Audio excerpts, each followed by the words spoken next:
Hey guys, welcome back to week 4 of my Eat Like a Gilmore cooking challenge. On the menu this week we have from Emily's house, Roquefort Puffs, beefaroni, and homemade twinkies, and from Sookie, scones. Let's go ahead and get started.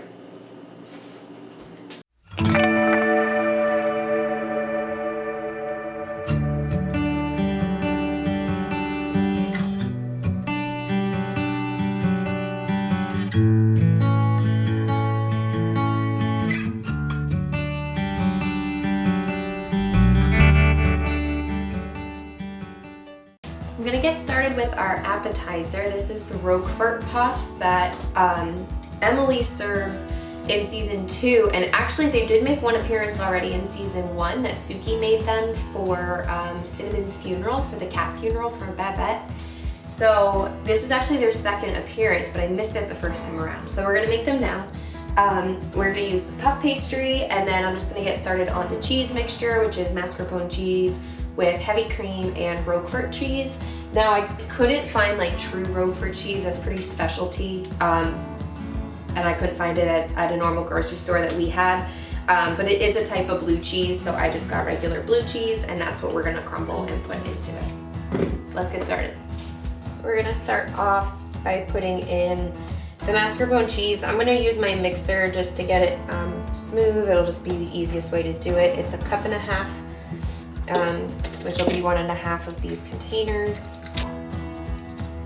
Okay, and then I'm gonna get this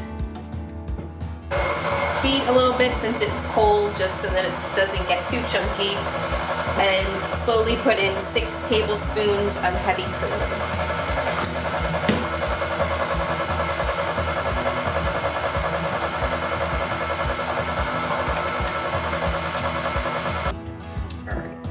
So that just went a lot faster with the mixer. Certainly you could do it by hand, but it got it really nice and smooth really quickly.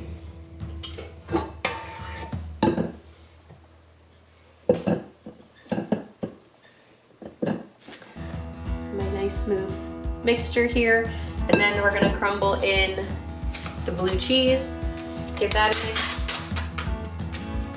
and then move on to the cutting puff pastry. So here I have my puff pastry sheets. These are just frozen, ready-made puff pastry sheets. It instructs to cut them into triangles. Then we're gonna bake the triangles and pipe in the cheese filling. So I'm just gonna follow along with the lines that are in here from the folds.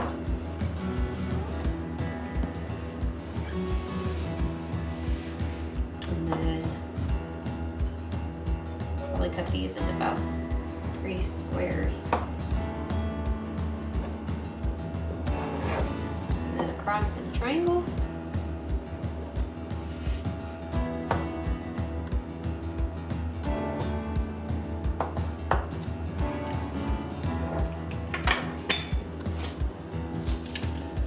It looks like I can get about 12 nicely on a tray.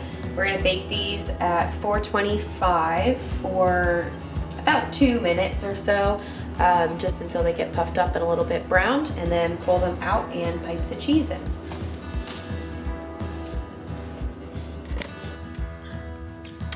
Alrighty, so I actually misspoke earlier. So they actually baked about 10 minutes, and then I took them out. I let them cool off just briefly so that I could actually touch them. Got a bit of a bigger hole here, I wasn't sure how much. And now you're gonna fill them and then bake them for 2 more minutes in the oven to get the cheese melted in there. These crumbles are actually proving to be a little bit of a nightmare. I did have to cut the hole pretty big, so it makes it a little bit harder to shove in here, but it is working now. I popped it back on my mixer. It's just it's very thick. It honestly could probably even use a little bit more cream maybe. I did pop it back on the mixer just to try and break up the crumbles a little bit more. I'm not sure that it worked real well because it's still giving me a decent amount of trouble. But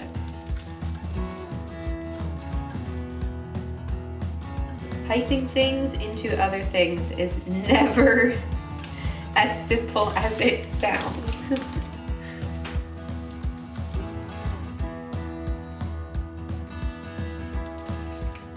But it is working. So.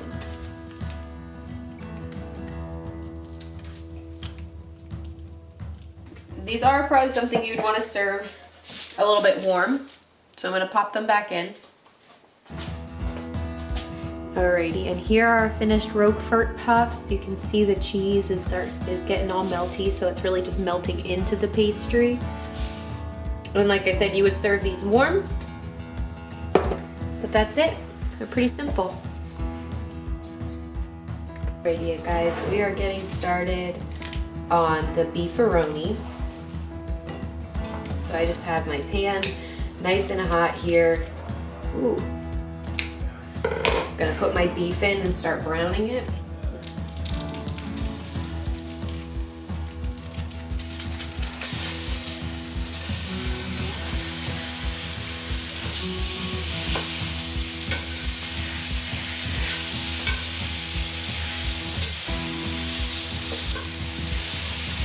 In my other pot here, I'm getting some water boiling to cook the pasta.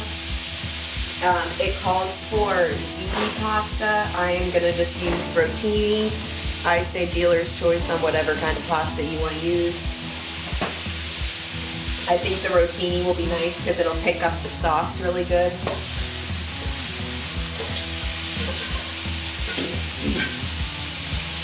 And I'm just breaking this up. It doesn't need to be broken up real fine because it is going to go into the blender and get blended in with the sauce. You just want it to kind of brown evenly and everything.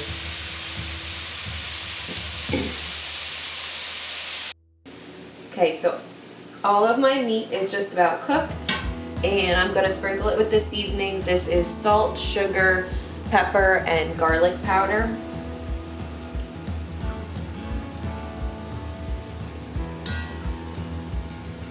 And then I'm just going to start scooping this out and putting it directly into my blender here.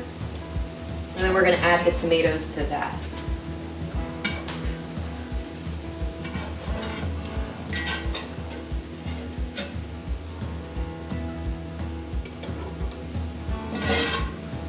I am using the slotted spatula just to leave any of the grease behind to cook the tomatoes in, but this is a very lean beef from a organic cow, so it's not real greasy anyways. It's very good.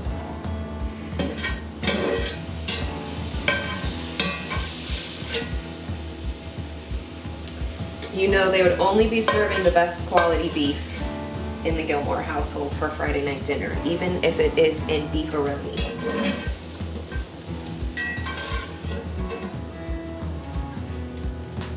Alright. Now I have 3 1/4 cups chopped tomatoes. I'm sure you could use canned tomatoes. I happen to have fresh ones from the garden, so I just cut those up. Popped them in my pan. We're just going to let those cook until they soften up a bit.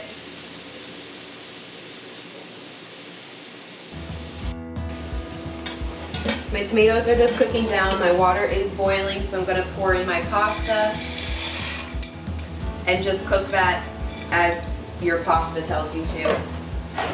Nothing too special from there. It does call for a whole pound. I'm using a little bit less than that just because that is quite a bit for us.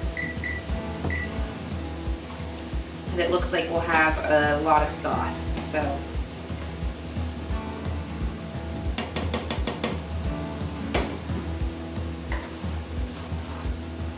Now to my tomatoes, now that they are hot, I'm gonna add half a cup of shredded cheddar cheese and stir that in until the cheese is completely melted.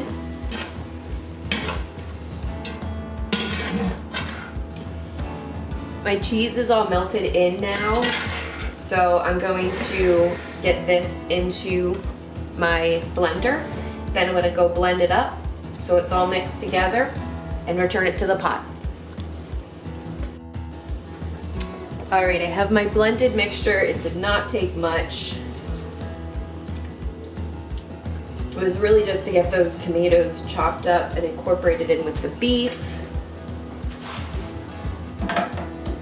And then to that, we're gonna add one 15-ounce can of tomato sauce,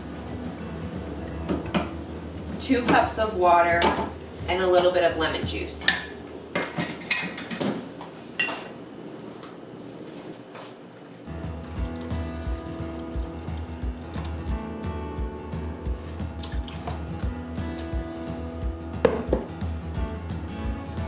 I'm gonna do the water just a little bit at a time till I kind of get the right consistency.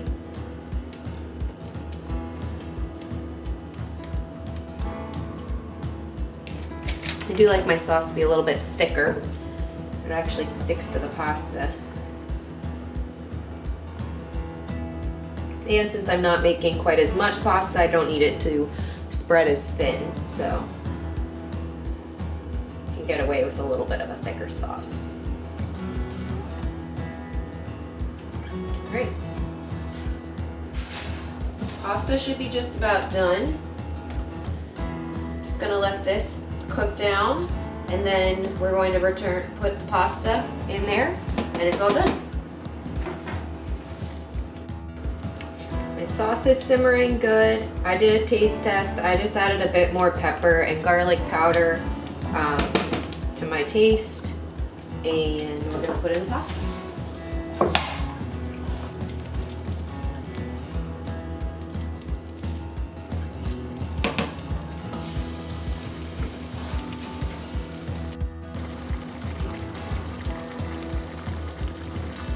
Getting started on our homemade Twinkies. So far I have egg whites whipped to a stiff peak. I have our egg yolks separated out, dry ingredients. This is flour, salt, and baking powder, and wet ingredients, melted butter, and milk. And then I have my sugar measured out. So I am going to beat the egg yolks, add in the sugar, and then we're gonna add in the dry ingredients, the melted butter, and fold in the egg whites right at the end.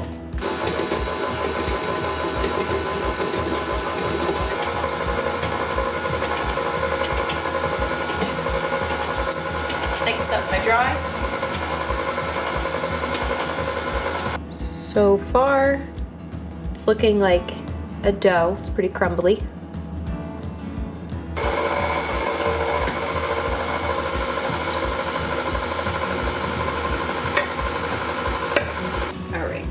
Milk and butter made it much more battery.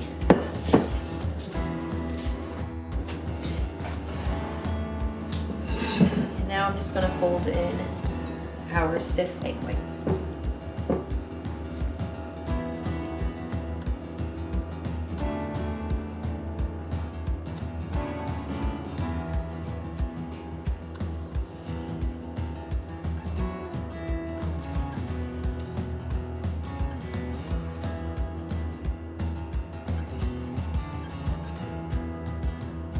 Now we of course know what a Twinkie is probably supposed to look like.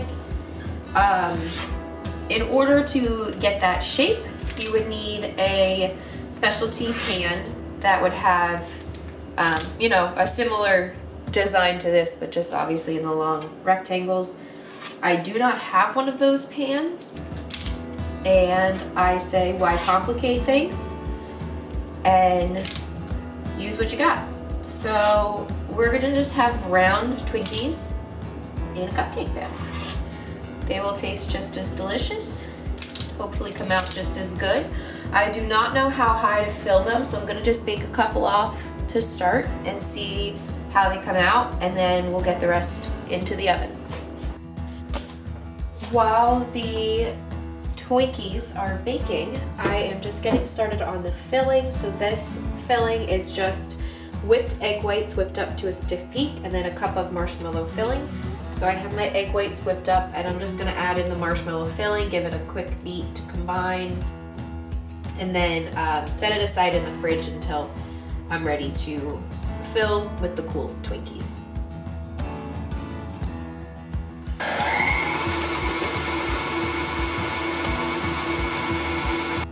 I also finished up the Twinkie shells.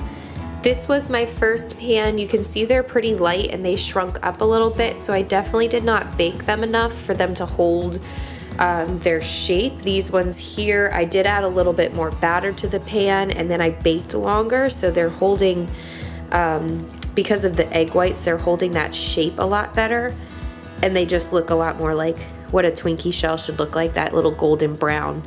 So I have the filling ready, they're just about cooled, and then we're gonna pipe the cold filling in. Getting started on filling up the Twinkies here. I'm a little bit nervous to do this because it's just making me think of cream puffs. It's making me think of cream puffs, and while those are delicious, they are very messy and hard to fill. So I just have a small hole tip here, and I'm just gonna try to kind of move it around, and not sure how much I'll really be able to get in. Ooh, I see it expanding now. Oh, I guess that's okay if it comes out the top a little bit, but we'll try to not do that.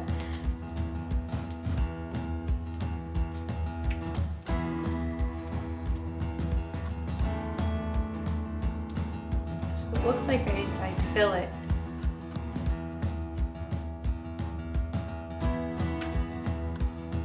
Eventually see the top kind of pop up. That's where I stopped then. Getting started on the scones next. This is another one of those recipes that is mentioned a lot throughout the show. We did have what I believe was the first mention in season 2, and it was Sookie making scones. To get started, I just have my dry ingredients combined, and then I have my mascarpone cheese, egg, and a little bit of lemon juice beat together. I'm going to cut in a stick of butter to my dry ingredients and then mix in the liquid, stir it all up, and then we'll roll them out. It gives you the option to cut them either into triangles, which is like what I typically picture when I picture a scone, or cut them into rounds. I'm gonna use rounds just for ease. I have a whole bunch of different round cutters, so I'm gonna just find which size I like. And these are just a plain scone, so you can cut them and fill them with jam, butter, clotted cream, whatever you'd like. So I'm excited to try them out with some peach jam that I think will taste really good on the scones.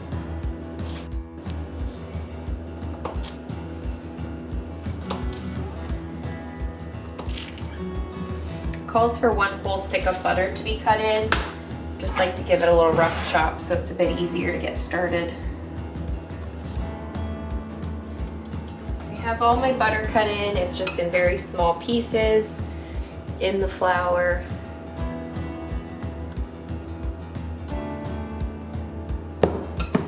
And to this, we're gonna add our wet ingredient combination.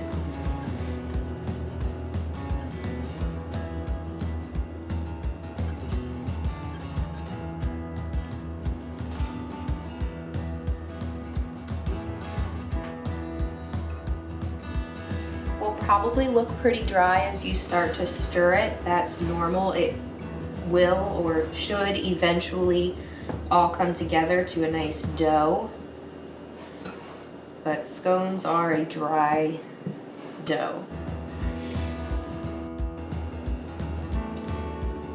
Eventually it does get to the point where you want to just use your hands, turn it all into a nice solid dough.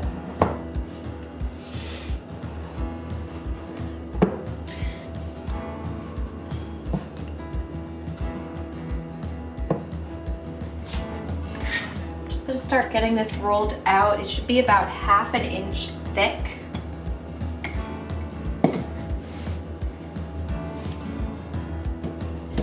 That looks about right.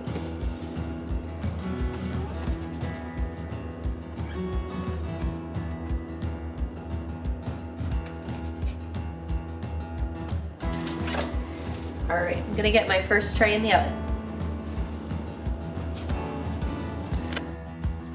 We have our beefaroni and Twinkies for Friday night dinner at Emily's house. The beefaroni was fantastic and it was honestly super simple. It's a meal that I would cook just for dinner for us. The Twinkies, I give a 10 out of 10 on taste and a 5 out of 10 on presentation. I think this would definitely be better if it had the proper pan to bake them in, but they did taste amazing. Our Roquefort Puffs were very tasty. The flaky puff pastry is great, and then the melty cheese filling inside. A great appetizer. Our scones for tonight, I chose to fill mine with a peach jam. They are absolutely delicious. The only minor thing that I would change next time is just making them a little bit thicker when I roll them out. That's all for this week. Thanks so much for watching, and don't forget to subscribe so you don't miss out on week 5 and more Gilmore Girls recipes.